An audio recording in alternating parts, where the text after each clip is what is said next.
Welcome to Proof Live, where booze brands in the right hands. On a quest for the best tipple and toast with the most exciting and respected bottlings. Competing for the 100-point perfect score Century Award and the double gold and a spot on the top shelf to be sipped, shaken, stirred, and celebrated. Slide up to the bar with the biggest names in the spirits game as they clink glasses with your hostess, legendary connoisseur Jennifer English, for intimate conversations, live tastings, product launches, and the happiest hour there is. Now, broadcasting live from the commodious confines of the Swanky Proof Saloon, where the liquid elite meet, here is your hostess, the Madam of Manhattans, the Duchess of Daiquiris, the Queen of Conviviality, your hostess, James Beard Award winner, Jennifer English.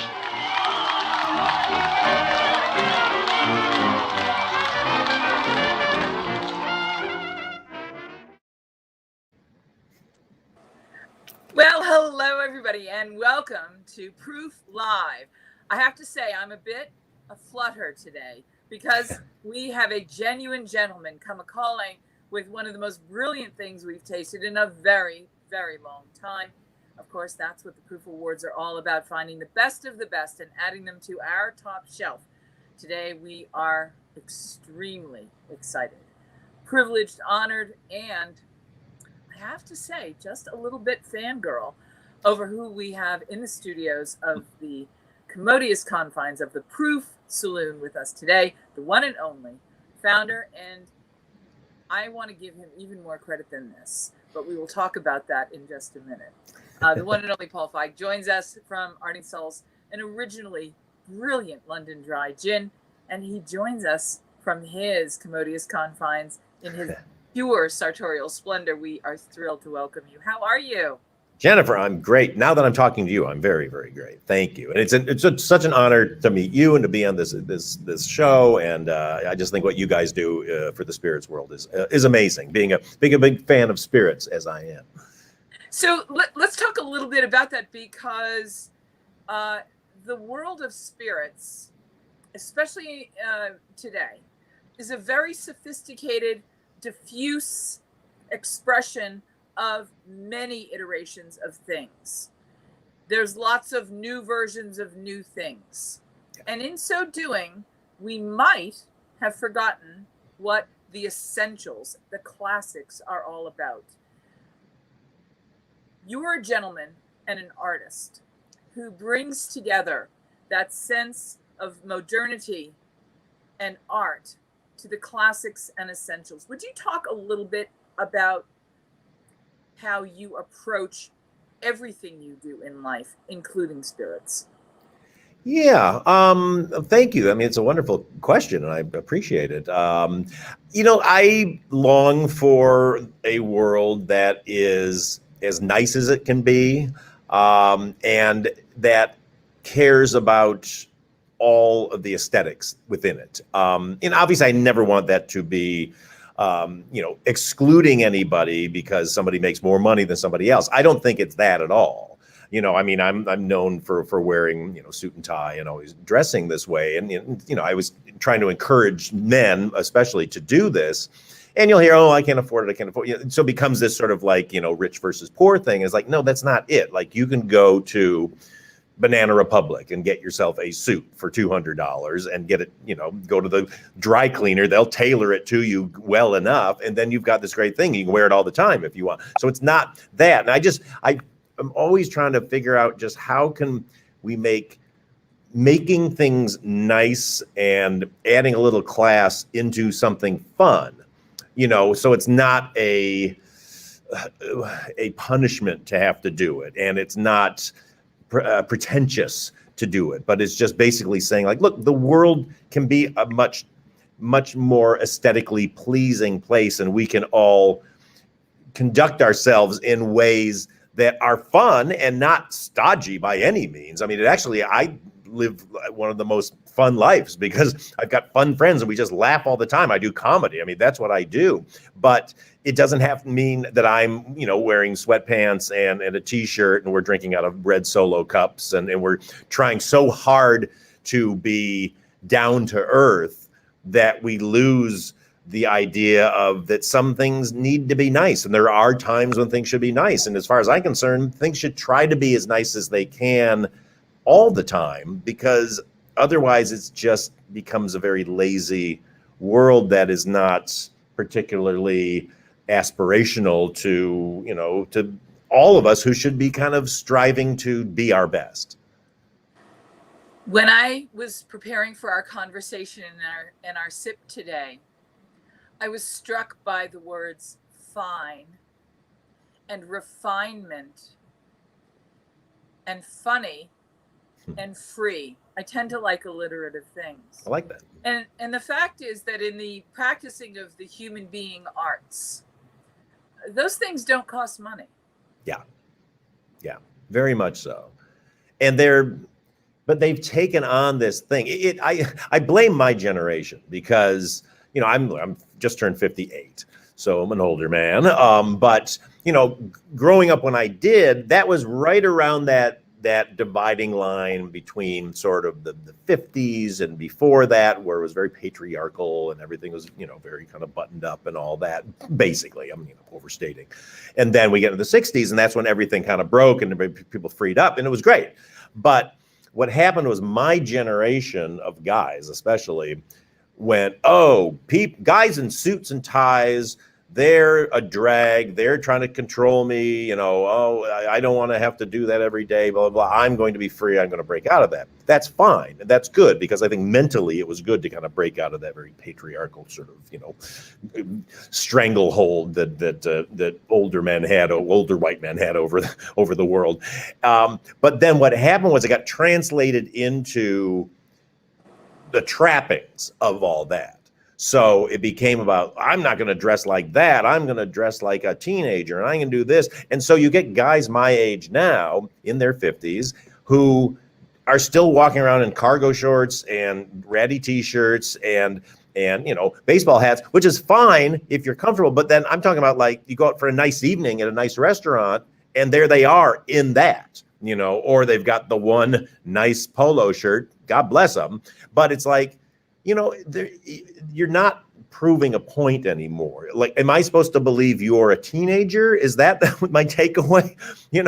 And it's just that kind of thing where I go, like, our priorities got all screwed up by trying to rebel so hard that we've kind of, screwed ourselves, because we just look ridiculous. And, the younger generation is stepping it up, and they're, dressing nicer and finding fashion and finding style. And our means of rebellion were like, we're just not going to have anything. We're just going to have no style. And to me, the biggest crime you can commit against yourself is to not have a personal style. And again, I'm not talking about, like, you got to be in a tuxedo all the time. Just like, what is your thing? Like, when I was in my 20s, my thing was, like, I would buy old vintage bowling shirts that was beautiful, engraved things. You get them for $5 a piece at the secondhand store, and wear those, and, like, it's some, these trousers that I found, and then, like, Converse sneakers that kind of matched color-wise with my shirt. And that was it was telling the world who I am. Go, like, look, I'm a fun guy, and I kind of retro and all this stuff. Paul, it was an intention. Yeah, that's exactly it. That's exactly it. And it was because, like it or not, when we approach people on the street, when we meet somebody for the first time, whether we like it or not, we are judged by our appearance. That is the first snapshot you get of somebody. And then it is up to that person to either reinforce what they are presenting or to change your mind. If so, somebody shows up just like a total slob, but then you go, oh my God, now that I'm talking to them, I see what a wonderful, caring person they are. That's great. And they put that, they put it on. But I go, like, well, why not just make it a little easier for us to go, oh, okay, I get who you are.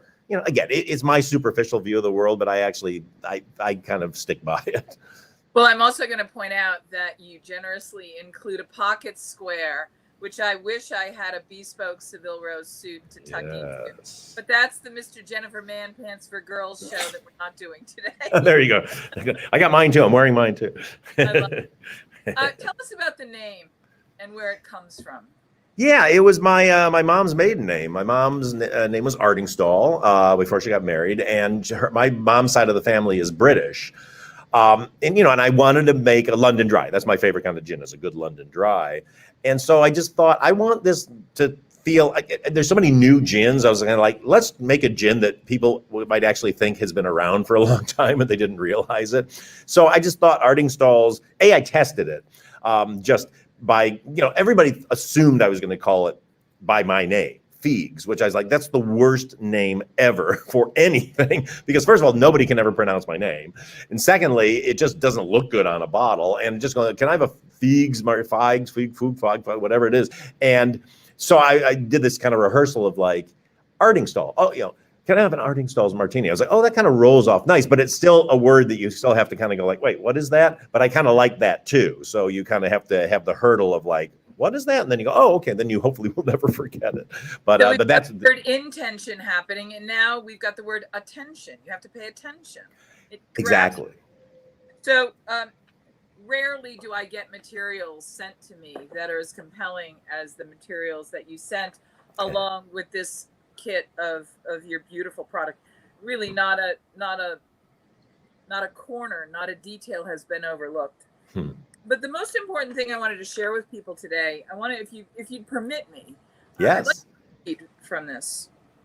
You're credited, Paul, as the creator of good movies, bad poems, and brilliant gin. But at the beginning of this sort of letter to your guests for whom you're sharing this product, with whom you're sharing this product, you say, I've seldom met a gin I didn't like, but I never met one I truly loved. What a wonderful quote. So I made my own as the next sentence. You are not a distiller by training or... And certainly so not.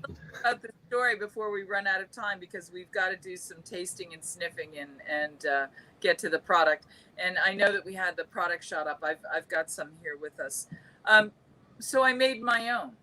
That is an undertaking that is not insignificant. Would you talk a little bit about that, please? Yeah, it was one of my goals for 20 plus years to have my own gin, because first of all, I had to train myself to like gin, because I, like a lot of people, had a bad experience early on with gin before I was into spirits. So you sneak down to somebody's, bar basement, and you kind of open up this bottle of gin, take a whiff, like, ooh, and they take a taste, and it's like pine salt. You just don't expect that, and so it kind of puts you off. And so you meet so many people that go like, oh, I don't like gin, I don't like gin. But then once I got into cocktail culture, and martinis to me are the ultimate cocktail. But I, realized a real martini is a gin martini. It's not a vodka martini. So I was like, I have to train myself to like gin. Very quickly did, and loved it. And I love the pine forward ones, the old Beefeaters and all those. But then as I would travel the world, because my wife and I got to travel a lot on my job and on vacations, I would just keep trying gins. And then I would slowly find like, oh, there's one that's not as pine forward. And then you'd be in like Spain and you find one that's very savory and, and herbal and all that. So realizing, oh my God, there's a million different types. And so I just got obsessed way back when of like, oh, if I can make my own, I know I can make one that people that think they don't like gin would like, but people who like gin would like too. And so just kind of started that search to get it done, but it was impossible because, I would talk to my agents and, people who could help with that. And they're like, look, you can't do it because you're not a famous a famous musician, or like a big, celebrity actor. And that's really what you need to do this, unless you're just going to start a company. And I was like, I can't do that. I've got my other job. But then we just search and search and search and search. What else do you do, by the way? Was that? Have we told people what else you do, by the way?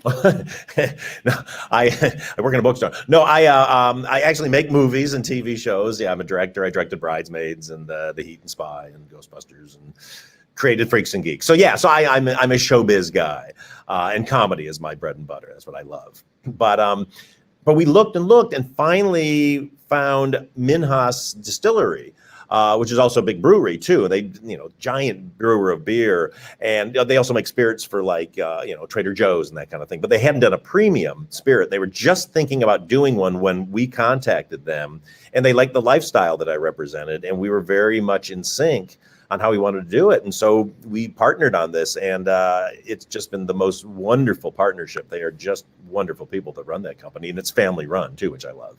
Paul, what's the most surprising thing that you've experienced or encountered in this process as both a cocktail lover, as a gin aficionado and connoisseur? Yeah. You know what it was? It was learning how dependent the spirit is on its alcohol content. I did not predict that because, we went through so many rounds of moving towards this recipe, and we got down to the micro variations. And I remember there was one, and I was just like, oh, this is so close, but there's too much of this and too much of that. And then at one point, Ravinder Minhas, who's one of the owners of the company, who's my partner on this, he said, you know what? I think if we reduce this by 2%, it's going to be perfect. I said, I no, that can't be it because there's other things going on. He said, we'll do other ones, but just, let me do this. So when he brought that, it was, the one I was having a bad reaction to was 44%. But then he did one at 42%, one at 40%. So he's like, try this 40%. So I tried it and I go like, oh, the botanicals are just too forward.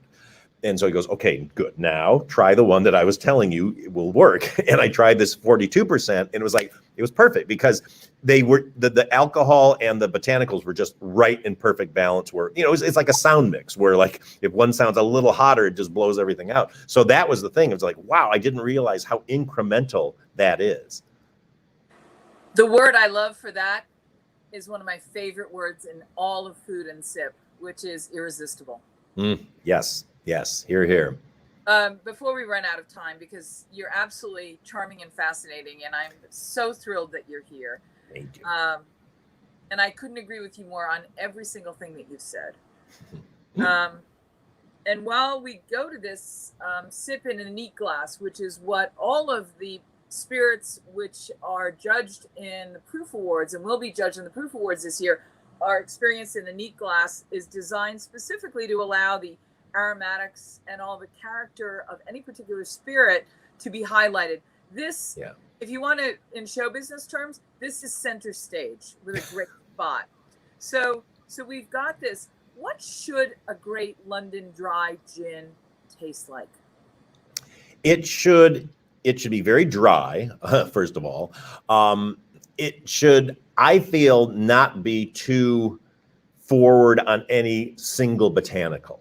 So I don't think it should be so juniper forward that it hits you in the face. I don't think it should be so citrusy. I don't think it should be so peppery, whichever is in your mix. And so I just think it needs to be a very smooth balance that says, I'm gin, but then doesn't hit you over the head with it. And what I love about the way that you were doing that tasting there, part of the formulation I did with this gin was I watch a lot of old movies from the 30s and 40s, and you see a lot of people pouring martinis and pouring gin that appears to be room temperature.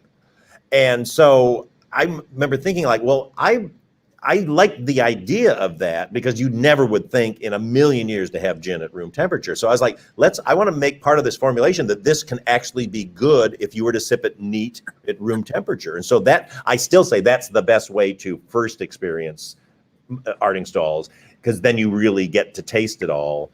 Right. And then the next way is to put it in a very cold martini. And when in the aromas of this, we get the citrus notes, it's not as junipery as one might have experienced historically. What is it about the citrus notes that ring truest in your experience to those great London dry gins of history that really define the category?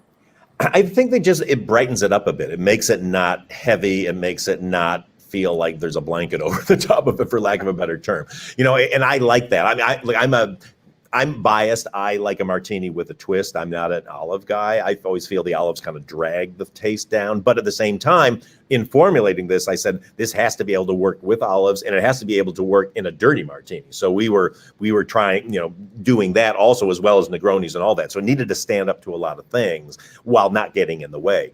And so, so I just think, that little bit of citrus. You'll also notice we're a little floral too. In the smell. And what I like about what we have is those come through when you taste it, but then there's a kind of an unexpected peppery, like warmth that as it's going down that I think some people don't expect. When I first, the most nerve-wracking day of my life is Alessandro Prolazzi at Duke's Bar in London is one of my best friends and heroes. He's the king of the martini. Yeah, and I brought it in like, try my gin, and it was just like, oh, what if he doesn't like it? Because he's very honest. And I remember he took a sip, and he's like, and then he ran away from the table. I was like, oh no, does he hate it? What's happening? And then he came back and he's like, I like this. It's I did not expect it to be that way going down. So it's like, I was like, okay, good. So Paul, have you met my friend Filthy Daniel Singer from Filthy Foods, whose filthy olives are the perfect companion for your beautiful spirit? No, but I must. I'll make that connection. Please do. Almost a decade ago, I was very fortunate to be at the Algonquin Hotel, when is famous for its round table and the quotable quotes of Mrs. Parker and her friends. And I was living there, and we were producing a daily talk show as a luncheon with the noted people of the day. And it was always impossible to escape the historical connection between the martini and the Algonquin. And as I shake in my very glamorous Artingstall's shaker, which is this beautiful brass gold color with a matte black top, and the companion. Yeah, there you go. They're very big. But it's an expressive goblet. And I'm going to share this with you. So, as I'm sure you've heard many times, I like a dry martini, 2 at the most. 3, I'm under the table. And of course, 4, I'm under the host. And that's to our friend. Paul, the other thing that's kind of amusing to me about our sort of serendipity here is that I was on Who Wants to Be a Millionaire? Sort of improbably.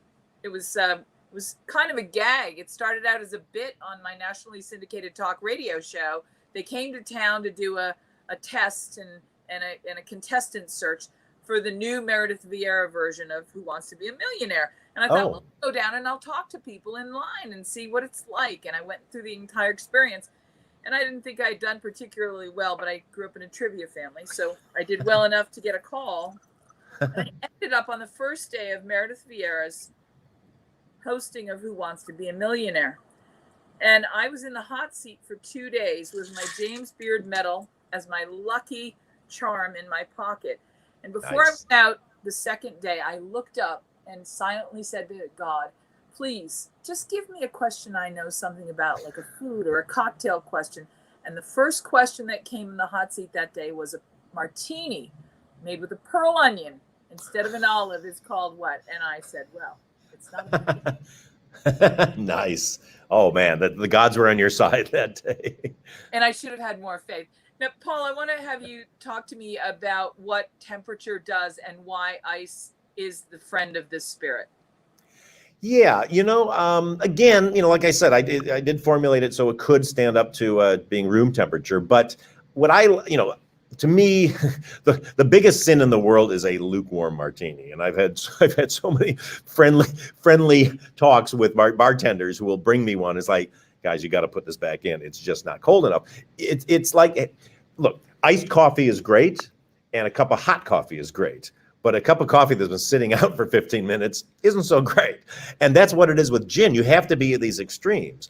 And for a great martini, when it's super ice cold, first of all, the reason why we put a little bit of vermouth in, and you're like me, you like a good dry martini, but we also don't want to just drink a glass of gin. You need to have a little bit something. It's like putting a drop of water into a single malt scotch. It just opens it up and just kind of lets things change a little bit and becomes a martini. Well, and so it really blooms. It blossoms in front of you, and it really is every beautiful thing it has in its infinite potential of both aromatics and flavor. And for me, I have to note, the temperature has allowed the floral notes to come from the back seat to sit shotgun up front next to the driver. Oh, go! I love that. I love that you say that. That's honestly, it's very interesting when you have your own gin. You get it all set, and then you're so much about that then once you bottle it and you're taking it around, you have this second wave. Like I would take it to my favorite restaurants and like put it behind the bar, and then like people around me go like, please try my my martini, and then it's kind of like, you're like, oh no, it's like when you show your movie for the first time, you're like, well, I love it in the editing room. And then it's like, oh wait, actually people have to watch this now. And so it is kind of this thing of like, how are they going to react? And then you're drinking it and kind of tasting it through their mouths weirdly, because suddenly, the pressure's on. And so that was the first, when I did the first moment of that at one of my favorite restaurants in New York, Il Tonello, I remember tasting it like, oh God, like there was more floral than I had remembered weirdly being around them, because I suddenly got nervous, like, oh, are they not going to like that element of it? But I like that because again, it's not so cloying that it's just like, it's too much of one thing, Listen, I could chat with you all day, but I am so grateful that you've been here to visit with us. And I'm not one to necessarily want to jump into this sort of work of art conversation and make it get all heavy. But I have to say, you really are an artist. And I'm really curious. In the comment that you just made, I heard something really compelling. You talked about making your art and then having to show it to someone.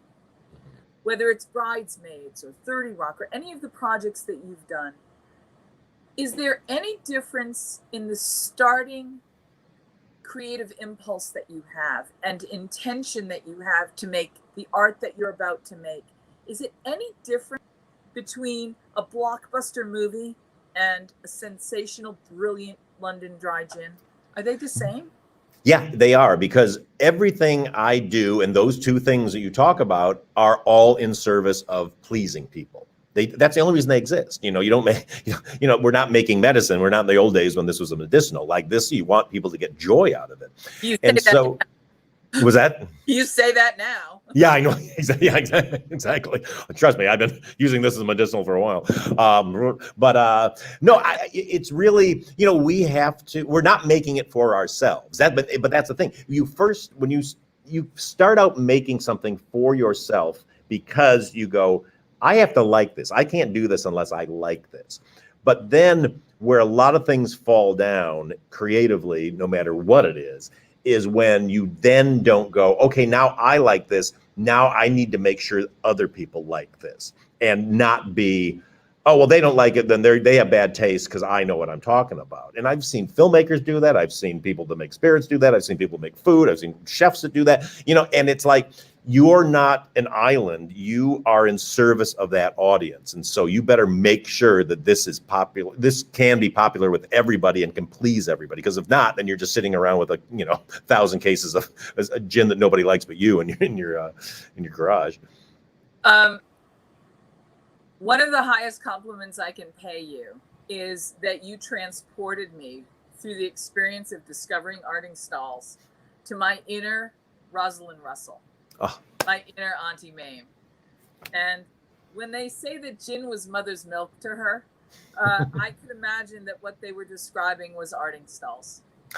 My God, I'm just going to leave this earth now, because you've made my life with that. I appreciate it. Here's the thing: when you're in showbiz or whatever, and you decide to do something like this, especially now, it seems it's met with a lot of eye rolls, because it is this like, oh yeah, they're putting their name on this and blah, blah, blah, blah. It's like, no, for me, this is such a passion, and I'm so proud of this, possibly even more proud of this than most of my movies, I hate to say, just because it's something that I feel can just keep going on and be enjoyed in so many different ways, as opposed to a movie, you can only consume it in one way, which is watching it and getting the one take on it. But with a spirit, it can be so many things to so many different people, and can be the building block of something. It's just so exciting to be able to get to leave this for the world. Not that I'm going anywhere anytime soon. I'm going to try not to. Listen, my producers are yelling in my ear that we've almost doubled the time we were allotted for today's show. Oh no! But this has been really delicious and fascinating. And I wanted to ask you, is there an Artingstall's house toast? Wow. Share it with us. Well, I mean, we, my wife and I, whenever we toast, we always like to say Cinano, which is in Italian means like 100 years that you should live. So I would dare say Cinano. Paul Feig, this is Artingstall's. The Proof Awards will be coming up in just a couple of months, and we will expect great things. Stay tuned for Jennifer. awards as they are coming around, and each and every edition of Proof Live here in the Proof Saloon will introduce you. And this is one more beautiful bottle. And I don't think we talked enough about how brilliantly attractive this is, but we will just have to have another visit. Yeah, I would love. This has been so much fun. I could talk to you for hours, literally. Paul, thank you so much. I'm grateful for you being here. And as we wrap up this edition of Proof Live, I want to say stay tuned. Where can we find Artingstall's in distribution? Where can people taste this and try it for themselves? We have to be actionable. Yes, we are just right now. We are in the final stages of getting our sort of nationwide distribution. But right now, just go to you have it on the screen there, artingstallsgin.com, and we're all over Canada. We're in all the LCBOs and all those stores. But then in the U.S., we're in a lot of stores that right now in California that can ship all over the place. So go there, you'll find out how to ship it, and we'll be in pretty much everywhere. So soon. Well, I am so grateful for your time and for the introduction to this and for the chance to talk with you. You're a real artist, and I find those artists the most fascinating people to talk to of all. And congratulations on all the success with this, and we'll see you at the Proof Awards. I can't wait. And it's such an honor to talk to not only to you, but to a James Beard Award winner. That's like, to me, that's like talking to an Oscar winner. So, well, we'll have to have another visit. Everybody, let's raise our glasses to the Proof Awards. Cheers. Cheers. Need a push getting your spirits, wine, or beverage brand into the hands of consumers? Interested in winning medals like a Double Gold Award? Proof Awards 2020, the ultimate beverage competition, can help jumpstart your brand into the hands of beverage buyers. Enter the Proof Awards. Be a part of the Proof Awards marketing campaign with our partner, Food and Beverage Magazine. All of our judges are buyers, and that's what sets our awards program apart from the others. Our judges head the beverage programs for restaurants, bars, nightclubs, casinos, liquor stores, big box retail, and national wine and spirits distributors. Your brand will be tasted by buyers from more than 15 states across the U.S. We have hundreds of categories to choose from at www.proofawards.com. Be seen by 12 million readers with our partner, Food and Beverage Magazine. Get tasted and rated by buyers. The 2020 Proof Awards competition is open for spirits, wine, and beverage brands today. Proof Awards 2020, moving brands into the marketplace. www.proofawards.com.